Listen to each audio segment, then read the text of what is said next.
Alright, hey guys, a little bit of a different video from me today. I just wanted to put something out there really quick just because of the big brands, Canon and Nikon releasing some information, Canon I think accidentally releasing or leaking some information, some specs regarding their full-frame mirrorless, Nikon announcing their two full-frame mirrorless. I gotta say, my first thing I want to say is, you know, whether or not I'm Nikon or Canon, I am so excited and happy that these brands decided to play the game. I think it's a big deal. I think it's going to help out the entire industry, even if they are behind, which I believe both of these releases are, spec-wise, feature-wise. I think that it's just a great thing for the industry as a whole, and I'm so super stoked for the entire thing to move forward with a little bit more muscle. That said, I want to quickly go into why I'm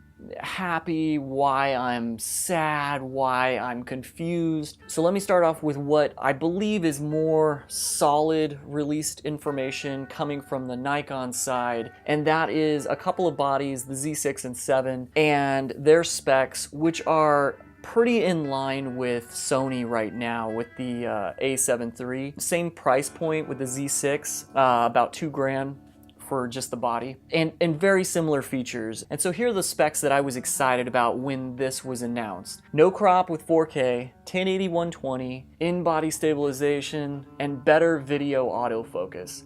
The video autofocus for me is enormous. It's something that Nikon on the video side of things has always been behind the game in. Nikon has never been able to touch Canon or Sony with their video autofocus. This is huge for me. The things that bring me down about the Nikon side of things is there's no 4K 60. Like, why? There's no dual memory slots. Okay, it's not a professional camera, I guess. I mean, it just really is a bummer. I don't even know what to say about it. And I think that, like, from most of what I've seen online and read, you know, a lot of people are really bummed out about this, and rightfully so, they should be. Without redundancy in almost all of your systems, you're not able to create on a professional, confident level. You're not.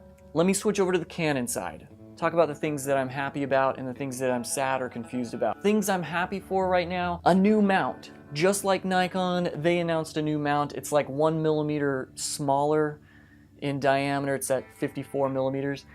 I mean, the new mount, guys, is the biggest part of these announcements. I hope that's something that you guys understand, because that's really the main driver with future innovation. There's already been speculation and talk about inserting different types of filters in one of the Canon adapters. It's just amazing. The faster lens design that's possible. I mean, you guys probably already know what I'm talking about, but that is really the biggest thing with these announcements. Don't want to understate that. But I am really happy for the Canon side because this sucker shoots uncropped 4K 30 as well. That's huge. It also has a fully articulating and rotating screen, right? It's a big deal though, because I think a lot of vloggers love having that screen that rotates out so that they can continually reference what their shot looks like. Because a lot of times you're shooting yourself, you know, and you're on the go. You're not in a studio. You don't have like an external recorder or a field monitor somewhere, you know. That's a big deal. It really is. It's not something that I anticipate using in the future, only because every time I flip it out, I end up looking at the screen more than I want to. It takes away from the communication vibe I have with my viewers, just in my opinion. Otherwise though, it's a very nice feature to have. Just like the tilty screen on Nikon, you get to see your compositions from up high or below without having to get down on the ground or on a ladder or something like that. It's a great feature. Something else that I think is really exciting for the Canon EOS R is like over 5,500 autofocus points. What does that even mean? Like, it probably just means you can touch anywhere, and that's an autofocus range. That's incredible, and I anticipate users loving that feature. Let me jump to the confusing, sadder part of the story for the EOS R. It doesn't shoot 1080 120. It doesn't have dual slots, you know, just like the Nikon doesn't have dual slots. It doesn't have in-body stabilization. If you did want to set it up and record externally, I don't even think you can push 422, and oh man, That's just crazy to me. These are basic features at this point, 2018, these are basic features. I think all of your entry-level full frames, if you want to call them that, mirrorless cameras should come with. I think there are a lot of things we can agree on, both Nikon and Canon side, that we would love to see. 4K 60, what? Ugh. Dual memory card slots. What are you guys doing? We take ourselves seriously and we create professional things. Our clients take us seriously. Please give us the gear that our clients depend on us for. Of all the features that are missing, either from Nikon or Canon, the one that cuts me the deepest personally is the single memory card slots. Gosh, that's such a mistake, guys. Come on. I know that the Nikon specs compete pretty well with the Sony a7 III. What happened to dual memory? Why? Not even on the Z7. So neither of these options are professional run and gun experiences. They're just not. One of the positive things to say about the Nikon single memory card is that it's XQD. And the biggest thing about that is that, from what I've read, it's forward compatible with CF Express. So that's huge because it's faster, it's more rugged, but still, it's one place where all of your stuff is stored. That's not good enough. Period.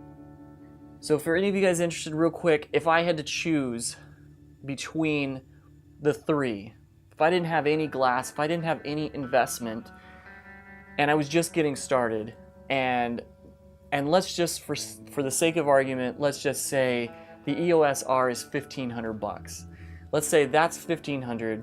We know Nikon's $2,000. We know the a7 III's $2,000. Which of the three do I pick? Easily, I pick the Sony a7 III. Easily.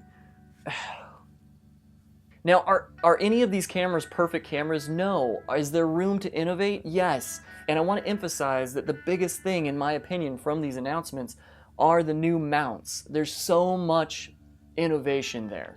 There's so much future there. And so I'm super stoked for both brands to just bust out with incredible glass. Glass is always going to be a bigger investment than the bodies ever will be, in my opinion, in this industry. I think that that's all I've got to say. There's a lot of information going on. I'm really excited for, day after tomorrow, for Canon to actually put this out there, to see what it really is. Part of me is thinking, like, this has got to be a joke, you know? Canon is notorious for competing really, really well side by side with Nikon. They push each other, you know? And that's just not the case here. The EOS R is lacking in a few big things that the Nikon Z is coming to us with. So I don't anticipate the EOS R coming in at the same price range, but who knows? Who knows? I will say once again, I think Canon is going to announce a bigger brother to the EOS R, and that's really going to make a lot of people happy. I'm heavily invested in Nikon. As a Nikon user, I am super stoked for the Z6 to be in my hands. And I think as soon as I know that the video autofocus really is a lot better, I'm definitely going to pick one up, and as soon as I do, I will give you guys a full video with my perspective using it. You get to see some good stuff.